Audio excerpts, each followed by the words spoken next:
Pamumuno ng mga makasalanan. Kahit anong gawin mo ay kasalanan. Kapiling mo ang iyong mga kalaban. Dito gawan ang iyong mga libingan. Isip bata, saan ang iyong paruroonan?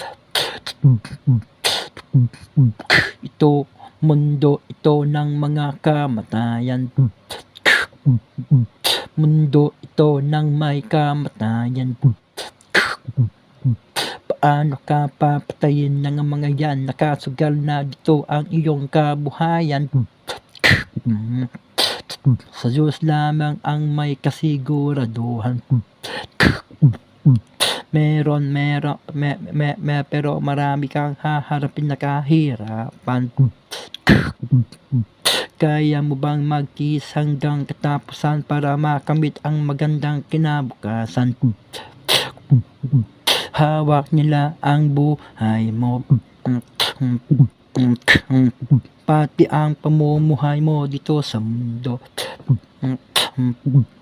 Kaya kahit mahal mo, aagawin nila sa'yo mga sikreto nila alam ni Jesucristo. Mga pagkakasala nila sa kapwa nilang tao. Mga gawa nilang hindi nagbago. Mga baho nila malalaman mo, pilit ka nilang bibihagin ng mga demonyo. Kagatin mo, bitag nila at malalaman mo. Impyerno na gawa nila para sa iyo, meron din impyerno para sa mga kaaway mo. Yan ang gawa ng sinandalan mo.